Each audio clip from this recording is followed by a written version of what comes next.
I didn't care more than words can say. Bueno, este es el 9º podcast de lasmilliunpelículas.com. Estamos en Facebook y en Twitter. Hoy vamos a hablar de una película que se estrenó en el año 94 y se llama The Shawshank Redemption, basada en la novela corta o cuento largo de Stephen King llamada Rita Hayworth y la redención de Shawshank. Dirigida por Frank Darabont. Sí, que es como la primera parte de la trilogía de adaptaciones de Stephen King que tiene. Ok, o sea, Darabont hizo esta película, La Milla Verde, The Green Mile, y después hizo The Mist, La Niebla. The Mist. Esa creo que es una de las peores, ¿no? Esa es horrible. O sea, una de las peores no, es la peor porque sí. Las otras dos son muy buenas. Las tres películas tienen como una temática medio relacionada al destino, a la religión, a cómo a las creencias, a la superstición, digamos, algo así sería. Sí, o sea, la fe está presente, claro, en las tres pelis. En The Shawshank Redemption hablan mucho de la esperanza, más que de algo sobrenatural, hablan de la esperanza, pero como la esperanza como ese concepto también ligado a lo religioso, de algo mágico que no, digamos, algo que está cubierto por un halo así de misterio, porque ellos están en una cárcel. Sí, pero creo que hay como dos visiones, ¿no? O sea, tenemos la del personaje de Red, de Morgan Freeman, sí, que es esa visión negativa acerca de la esperanza, o sea, que no te va a llevar a ningún lado tener esperanza. Y en cambio tenemos los actos y las creencias del personaje de Andy, de Tim Robbins, que es lo opuesto totalmente. Lo que hay es como una contraposición entre dos formas de ver la vida, si querés. Y tenés... Una es más como pragmática, si querés, que es la de... No sé si llamarlo pragmática, pero una es más como... llamarlo... si querés realista, como el Red que está ahí en la cárcel hace 1000 años y ya está como negado. Ya ese mundo ya está... ya está dentro del sistema ese carcelario y como que no cree que hay ninguna salida. Bueno, es como con lo que dicen con el personaje de Brooks, está institucionalizado ya, claro. Él también. Digamos que al final de la película va a cambiar un poco esa postura que tiene, sí. Pero mismo por la posición de Andy, que es la que se contrapone a la de él y la que lo empuja a pensar distinto, en otra salida, digamos. Aparte es como esta manera de manejarse de Andy es lo que te va mostrando poco a poco la película, que es como la manera a seguir, si se quiere, que es lo que lleva con las mejoras que realiza en la prisión y cómo se lleva él con los compañeros. Pero, claro, o sea, él se va dando cuenta de que lo que él pensaba de que no se podía hacer, el otro lo está haciendo y está haciendo un montón de cosas. Está como mejorando su calidad de vida. No, sí, porque es dentro de todo el mal que hay en la cárcel, o sea, es como que sobresale mayormente las buenas actitudes, o sea, y es como que eso es lo que mejora. Pero lo que quería decir también es que también hay como otra posición sobre la fe, que es la de la institución justamente, que es esta cárcel, que la primera regla es, bueno, la Biblia es tu amiga y tenés que seguir los pasos del Señor, y hay como, pero desde una visión más de la mano dura, de un poco de... Sí, de que nacemos pecadores, algo así, de que todos somos pecadores. Y un poco una especie de idea que se puede relacionar con la Inquisición, si se quiere, o esta cosa de la Iglesia como castigadora absoluta.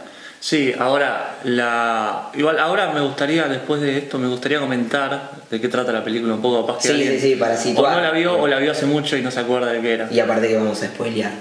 Exactamente. No, digo que la situación del alcalde, le llaman el alcalde, como el jefe de ahí de la cárcel, es contradictoria también, porque digamos que te lo venden en un principio como alguien un devoto de la religión, y en realidad el tipo es detestable como ser humano. Pero es un poco lo que pasa justamente con lo que digo, lo de también de la época de la Inquisición, qué sé yo. La religión como una hipocresía total, ¿entendés? Y es más, sigue pasando hoy en día también. Bueno, a ver, vamos a hablar un poco del argumento para refrescar a alguno que no se acuerde o que no la haya visto la película. Sí. Comienza con la historia de Andy Dufresne. Es un banquero, digamos, exitoso en el ámbito, digamos, profesional, que descubre que su mujer lo está engañando con otra persona, Sí, un con un golfista golfista. profesional que da clases de golf. Y bueno, empieza a tomar Andy, empieza como a perder Sí. el control de sus actos. Y bueno, Y decide está entre el límite, ahí es como... decide ir a matarlos. Sí, El tema es que él está esperando en la puerta de la casa donde estaban ellos haciendo lo que estaban haciendo. sí, una cabaña. En la cabaña, y ya la película te va mostrando en paralelo lo que es esa situación con lo que en el juicio. El juicio que lo encarcela. En el juicio es como que si vos ves el juicio por separado y tenés algunas pruebas así que fueron surgiendo, vos creés Sí, que el crees tipo es que- culpable. Sí, totalmente. El tema es que él estaba afuera y justo en ese momento apareció otra persona y los mató. Y él estaba, digamos, en el Sí. momento justo para ser incriminado, básicamente. Tuvo mala suerte. Sí, sí, sí. Y quedó... Lo que está bueno, que no es que a ellos los asesinan y eso es lo que evita que él mate a la mujer, sino que él por voluntad propia decide apartarse. Está bien, después las pruebas de que estuvo ahí son las que lo incriminan. Sí. Pero no es que hay, más allá de que estuvo al límite, digamos, no. Bueno, y a él le dan cadena perpetua por 2, porque... Por cada asesinato. Por cada asesinato, y además es como que no hay ningún tipo de atenuante, porque lo que dice el abogado de la pareja es que como que él tenía 6 tiros y les tiró 8. O sea, él tenía un cargador Sí. con 6 balas y supuestamente lo que hizo fue tirarle 6 balas, cargar y tirar 2 más. seguir tirando. Sí, Entonces, un crimen pasional. Claro. Bueno, él entra a la prisión y ahí conocemos al personaje de Red, que es como el tipo que consigue todo dentro de la cárcel y que... La experiencia en la cárcel, Sí. digamos. Es el que conoce todo Claro. y a todos. sí, está conectado con varias personas dentro de la cárcel, tiene algunos beneficios si querés. Y bueno, se van conociendo. Contamos el final, porque si no, vamos a spoilear. Sí, pero no sé, ¿ya querés contar el final? No, es que lentamente van pasando un montón de cosas que tienen que ver con... Bueno, pero- hay un montón de clichés de la cárcel, ahí se de siente un películas de poco la cárcel. estructura literaria, digamos, de la peli, que está como bastante estructurada, más allá de que no hay una división, se nota que es por capítulos, que hay ciertas secuencias que te cuentan una historia en particular, un evento, y a lo largo de eso se va desarrollando la peli. Pero también una apreciación mía, digo, es poner el primer enfrentamiento que tiene, la primer rivalidad que tiene Andy antes de ser encarcelado es con este abogado, por ejemplo, ¿no? Es como que tiene una lucha con las figuras de ley todo el tiempo en la película. O sea, primero tenés al abogado, después tenés a este guardia de la cárcel, que también es otro corrupto y bastante severo, digamos. El alcaide, y bueno, igual en el medio también tenés, bueno, las típicas de los carcelarios que le quieren hacer daño. Sí, me pareció que es como un raconto de todas las situaciones de cárcel que ya había visto en otras películas, como resumidas. Digamos, todo lo que te puede pasar dentro de una cárcel lo ves en Sí. esta película, más o menos. Bueno, pero el otro lado que no se suele ver quizás es los lados positivos o sea, no es que es todo una cagada, o sea, te vas habituando y mal que te pese, o sea, empezás a encontrar como las cosas buenas dentro de la vida ahí adentro. El tema, claro, cuando vos ves de afuera la situación de una cárcel, pensás como en un todo. Y ahí cuando entras Sí. a la cárcel vas viendo que hay diferentes, no sé, hay como diferentes jerarquías, hay diferentes formas de pasar los años ahí adentro. No es lo mismo estar lavando platos que estar trabajando en la biblioteca, por ejemplo. Sí, sí. Bueno, sí, esas pequeñas cosas son las que hacen que se le haga más disfrutable, si querés, o menos pesado la estadía en la cárcel. Y Pero otra bueno, hay un cosa- conflicto ahí subyacente en toda la película que se devela al final, y es que él estuvo esos 20 años casi ahí adentro intentando escapar y cavando un túnel con una Poco a poco, piqueta. una piqueta así, un pico muy pequeñito. Claro, porque aparentemente él quería la piqueta para hacer unas figuras Hace de ajedrez. modelos con rocas. Claro. Sí, con rocas, construía como figuras de ajedrez, piezas de ajedrez. Sí. Pero después te das cuenta al final de que eso era como una especie de pantalla que él tenía para... O no sé si era una pantalla, pero en un momento se dio cuenta de que fue un podía plan. escaparse. Sí. Pero llega un punto, porque más allá de que, o sea, es un trabajo que le llevó años, que le llevó casi 20 19 años creo que sí. estuvo bien. Es como que igual disfrutó un poco la vida de adentro. Llega un punto en el que, bueno, después todo le empieza a salir mal, no tiene ya tanto el apoyo de las fuerzas de la ley de ahí adentro. Pero una cosa que quería decir yo es que también, como decíamos, conoces el otro lado de lo que es la cárcel, y también una visión que tampoco, no sé si en otro lado lo habrán hecho, pero esta cosa de qué pasa con el preso una vez que sale, que está situado en dos casos, porque está en la del el primer bibliotecario, que es Brooks, un hombre ya anciano, y después se repite prácticamente lo mismo con el personaje de Morgan Freeman una vez que logra salir. Sí, un poco contradice la idea de que vos en la cárcel salís rehabilitado para trabajar después en la sociedad, pero no desde el punto de vista de que vas a salir de la cárcel siendo un ladrón de nuevo, un asesino, sí, sino el hecho de que ya no sos básico de que te acostumbraste a la vida en la cárcel y que, digamos, el mundo exterior te va a parecer como medio un infierno si te acostumbraste a cierta rutina dentro de la cárcel, ¿no? Y que no tenés función, o sea, lo que te habituaste a la cárcel y podías cumplir una función y eras necesitado por otros, en la vida diaria sos uno más que pasa caminando por la calle. Creo que eso está bueno, o sea, a mí me toca como una fibra bastante sensible toda esa visión que le aporta la peli. ¿Estuviste preso? Estaba leyendo un libro de un psiquiatra que se llama Viktor Frankl, que habla sobre los campos de concentración. Sí. Y dice algo muy parecido a lo que pasa en la película, y es cómo los que estaban presos dentro de los campos se iban acostumbrando lentamente a pequeños beneficios. Por ejemplo, en vez de que les den sopa aguada, les daban sopa con porotos. Sí. Y eso era como un beneficio que tenían.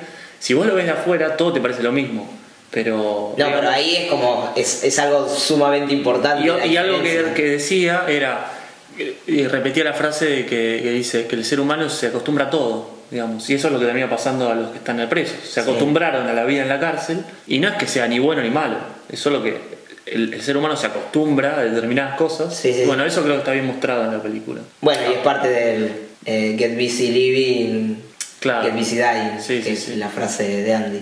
A mí lo que me pareció, algunas cuestiones del argumento, más que nada sobre el final, porque toda en esta idea de querer mostrarte la idea de la salvación y de la esperanza, me parece que peca capaz de ingenuidad en algunas partes, me pareció a mí, Sí. Digamos, nombro algunas cosas, que él, el mismo día que se escapa de la cárcel, sí. se escapa a la noche, ¿no? Sí. ¿A qué hora lo pueden haber ido a ver a la celda? A las 8 de la mañana, suponete. Y que él a las 9, 10 de la mañana esté recorriendo 12 o no sé cuántos bancos dicen que recorrió, cuando era el prófugo más buscado del Estado, básicamente. Eso me pareció medio cualquiera. Hay que ver igual, no sé si la película especifica dónde lo hace esto.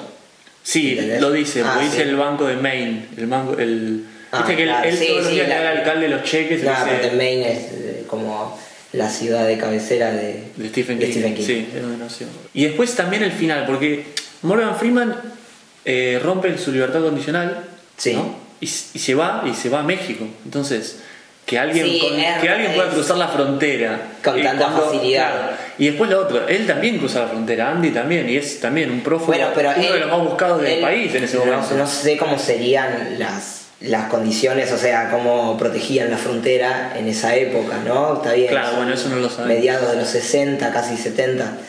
Así que no sé qué tanto, pero ponele que para él era más sencillo por el hecho de tener una falsa identidad. Sí. Tenía los papeles, tenía todo. El caso de Morgan Freeman sí es más dudoso de cómo llegó. Pero yo creo que, a mí no llegó a hacerme ruido. Creo que son como licencias que aceptás. Que no te pones a pensarlas en el momento. Quizás vos te lo pones a pensar ahora, porque ¿cuántas veces viste la película? ¿3? Ponele. Sí, un poco más, pero... Bueno. Sí, no lo pensé la primera y la segunda vez. Son cosas que te van apareciendo cuando le seguís aportando otras miradas. Pero ahora, no, a mí creo que lo que me hace ruido, y que es una estupidez también, pero bueno, ya que estamos lo menciono, es el hecho de Morgan Freeman, que nunca envejece y lo ves en 3 situaciones distintas a lo largo de los años que pide que le den la libertad, Y, Claro, 30 años son diferencia entre sí. O claro, sea, 10, pero- 10 y 10, durante 3 veces. Sí, cada 10 años pide y siempre se la rechazan hasta que, bueno, se la conceden. Y decís, ¿no envejece este hombre? ¿Qué onda? Igual creo que más allá de lo que es la caracterización y... Porque en el caso del personaje de Andy Dufresne tampoco se muestra muy bien. Pasaron 20 años. Sí, bueno, pero igual Supuestamente, no, según, pero según la novela, tiene casi 60 años el tipo cuando sale. ah, sí. Y en la película vos lo ves y es joven, bueno. está ahí en la playa como todo Pero igual se lo, bronceado, no, pero pelo igual se lo ardiendo. nota un poco como se lo ve distinto a la primera imagen que tenés de él, poner en el juicio. Puede Que es ser. más te lo presentan como que justamente Morgan Freeman, que es el narrador de la historia, dice es un bancario que ascendió muy rápido, era muy joven, y Sí. lo ves joven, y después ves que, o sea, tenés la experiencia de vida dentro de la cárcel como reflejada. Es que en la estructura de la película me parece que el paso, una de las mejores cosas de la película es cómo muestra el paso del tiempo, digamos, cómo va marcando esos 10 años que van pasando Sí. y el peso de esos años sobre los sentimientos de ellos y cómo van absorbiendo Las eso. actitudes, eso. Otra cosa que me gustó mucho es como la música está como dosificada en partes, está muy bien como concebida, porque no está todo el tiempo. No resalta, No. salvo cuando se lo requiere, que creo que son dos partes.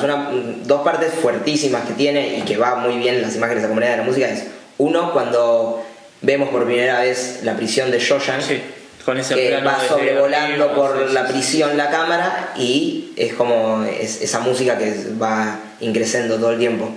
Y como que otra, hace como inmensa la cárcel y hace como diminuto a las personas. a las personas que están ahí adentro. Y otra, bueno, cuando el escape de él, que también va de a poco la música creciendo cada vez, él pasando por las cañerías, por toda la mierda, hasta que sale a la lluvia. Es Que como también que- lo veo como re simbólico el hecho de que él sale y está lloviendo torrencialmente Sí. y que él a lo largo de toda su estadía en la prisión, en ningún momento lo ves como salirse, él siempre es como muy tranquilo, nunca explota, o sea, por ahí tiene breves arranques pero muy Eso es algo pequeños. que lo vi en Y- varias de Stephen King, varias historias adaptadas, que es Sí. cuando es como que la naturaleza se pone como en consonancia con los sentimientos de los personajes. Sí, como sí, que- entran en como que sintonía. influye, ¿no? Entonces una tormenta se relaciona con el hecho de el día que él se escapa, algo Sí. así poderoso. Bueno, pero también creo que es como un poco el llanto y toda. Es como si fuera. Es como si la típica. la liberación como si fuera un de- cliché, viste, que cuando, no sé, un personaje agarra y grita desconsoladamente. Bueno, acá no lo hace, pero lo tenés en la imagen igual establecido. Sí. No, y después el tema de la música es como que la música creo que funciona igual que la voz en off. Es como cuando hay una narración en off, Sí. ahí aparece la música en general. Y es como que la música va marcando los momentos narrativamente, digamos, importantes Sí, sí, sí. De la historia y cuando se va desarrollando. No en otros momentos, no es que te pone música cuando... como en cualquier otra película que... Sí, sí, que tiene que Lo primero que resaltar. pensarías es poner música y el tipo no. O no sé, poner todas las partes que hay que te muestran a las princesas, que serían estos reclusos. Las hermanas. Ah, las hermanas, perdón. Que quieren violar Sí, a no hay Andy. una O sea, no hay una música que música. apele al golpe bajo o al sufrimiento que está pasando. No, ni siquiera cuando está que lo encierran 2 meses adentro del el pozo, ¿ves que le dicen? Sí, sí. Bueno. No, la música está cuando solamente se la requiere y está re bien y así igual que el paso del tiempo que no lo notás, salvo, o sea, te vas dando cuenta pero no es algo forzoso, o sea, nace naturalmente de la historia. Con la música pasa lo mismo, que el compositor es coso, Thomas Newman. que es el que hizo la banda sonora de Belleza Americana. Sí, hizo muchísimas, Sí, bueno, pero esas son como sí, las esa es que como más la saltan. más conocida de él. Y bueno, después tenés en foto a Dickens, Roger Dickens, que es que el que trabaja con los Coen, ¿no? Sí. También la fotografía me pareció muy buena porque es como que cada plano está pensado, digamos. No, sí, o sea, cada aspecto igual está La pensado, no hay nada. composición, desde la composición, pero también desde la ubicación de los personajes en relación al argumento, digamos, un montón Sí, de sí. cosas que tienen que ver con la historia y no tanto con algo técnico, digamos. Y me acuerdo ahora de la escena, creo que es una de las escenas que más me gusta de la película, que es cuando ellos están tomando cerveza en el techo ese, Sí. y como que te muestra lo que hablábamos antes, de los momentos digamos, dentro de todo lo malo, los mejores momentos contra los peores. Sí. Los beneficios. No, y algo que... Pero déjame contar esto de... Sí, de la foto. Y en ese momento, en esa escena, es como que la luz también dice algo, porque si comparás con las otras, es como que en general se usa una luz como más bien fría. Sí. Y en esta como que se resalta mucho el momento ese con la luz del atardecer y como que ellos están como bañados como si estuvieran dorados. Sí. Como radiantes. Sí, es medio sepia, si se quiere. Pero también, o sea, es como el contraste justamente de ellos encerrados, obviamente requiere más de un tono grisáceo. Y acá es como, sí, reflejan en la cara el buen momento que están pasando. Sí. Que también es una cuestión de esto, de esos momentos que en la vida uno los suele tener, pero no estás privado de tu libertad como para valorarlos quizás del todo. Y claro, ahí lo ves y con la luz y la música y todo, es como que resalta mucho más. Sí, yo estoy tratando de recordar otras películas y me hace acordar bastante, más que nada toda la historia de la fuga y eso. Sí. Es parecida a la de Clint Eastwood, Escape de Alcatraz. No la vi yo. Bueno, muchas de las cosas que van pasando en lo que tiene que ver con la fuga en sí tienen alguna relación, quizás, bueno, hubo algún homenaje ahí, no sé. Tendría que ver las dos de nuevo. Más que nada tendría que ver la de nuevo. Sí. Pero sí, me parece que hay un montón de situaciones de como si hubiera tomado cosas de otras películas, de todas las películas de cárcel hasta la época, hasta la fecha, y como que tomó una... Es clásico igual, es como, no sé, historia de escape, las situaciones que puedes tener son clásicas, o sea, no podés innovar demasiado, pero así como está perfecto. Y aparte, no sé, es más allá de que, o sea, Stephen King, que no suele ser muy realista, son pocos los relatos que tiene así, es eso, es como muy humana, ahí está, esa es la palabra, que lo ves en los actos de él y lo ves en conjunto con toda la película, o sea. Creo que después de verla varias veces me di cuenta de que en realidad es también, a la vez que es una película de este personaje Andy, sí, también tiene mucho peso el otro personaje, Morgan Freeman. No, es como si fuera, no sé si un 50%, el tiempo de la película no es el mismo de los dos personajes, pero es como que los dos personajes van llevando la historia. Y creo que eso está bueno, porque no se basa en un solo personaje, sino que se van entrelazando, digamos. Es que se complementan en cierta forma. No, una cosa que iba a resaltar es también, bueno, Morgan Freeman es el narrador de la historia, más allá que al principio, o sea, solo tenés la visión de, bueno, el juicio y toda la historia de Andy, después empezás a escuchar la voz que acompaña el relato. Pero otra cosa que en otras películas quizás se marca y da un quiebre, incluso por ahí, no sé, en las de Tarantino, que tiene esta cosa de meter mucho y por ahí aparece una voz en off salida de la nada y decís, sí, qué raro. Después lo aceptás, decís, bueno, está bien, entro, pero al principio te suena raro. Y acá no me desencajó, es el hecho de que pasada quizás la mitad de película aparece una nueva voz en off narrando, que es la del viejo Brooks, el bibliotecario, una vez que logra salir de la cárcel, y te cuenta toda su experiencia fuera de esas paredes. Y es lo mismo que pasa con las actuaciones, con el tiempo, con la foto. Es como nace todo naturalmente. Sí, estoy de acuerdo. Es más, ahora vos dijiste hay una voz en off, yo... No habías caído antes en cuenta. O sea, como lo tomé como la misma porque está como en el mismo tono. Claro, es más, después igual te das cuenta que es una carta que les escribe él a ellos. Uh-huh. Pero igual, al principio no sabés y decís, pará, entró otro narrador. Que igual creo que también a mí me pasó que esta, al ser una de las cuantas veces que la vi, ahora lo noto más, que digo, uy, qué loco que haya dos voces en off. ¿Pero vos pensaste que iba a desarrollar otra historia? ¿O? No, pero no es algo que suele pasar, es como te estás ateniendo todo el tiempo al punto de vista de esta persona que te está narrando y de repente hay un salto y en realidad es otra persona la que está narrando, sí, y desde fuera de la cárcel, porque todo lo que te puede contar Morgan Freeman es lo que está pasando ahí. Sí, lo que está bueno es que no lo percibís eso, que no, es como un truco así cinematográfico. A eso voy con lo que te digo, que es como muy natural, o sea. Uh-huh. Bueno, puntaje. Y yo le doy... ¿De 9? Sí, un 10. ¿Un 10? Bueno, sí, para mí es un 9. No sé qué puntaje le diste vos a La Villa Verde cuando escribiste en el blog. ¿Sabes que no me acuerdo? Creo un 8. No, le doy un 9 porque si bien como técnicamente me parece increíble, por lo que comenté algunos detalles que del hicieron argumento, ruido, pero... Sí. Como que ese Son 9 es mínimos. después de haberla visto 5 o 6 veces. Entonces, Claro. como que valdría como un 10 si la veo por primera vez, ponele. Pero es un Claro, 9. es un poco como lo que te pasó alguna vez con Social Network. Sí, bueno, con Social Network le puse, o sea, Para vos era esta un vez que la 10, vi, mucho no tiempo. me gustó directamente. ¿No? Esta Claro. me sigue gustando, me parece que está buena. Así que, Y ya es como un clásico, digamos, sí. parte de la historia del cine. Sí, probablemente sea una de las mejores adaptaciones de Stephen King, porque Sí, yo concuerdo. Ay, no sé, con qué otro, yo la pondría con The Green Mile, bueno, Misery también me gustó. sí, y bueno, El Resplandor. cuenta conmigo. El Resplandor en realidad es una buena peli, pero no es una buena adaptación.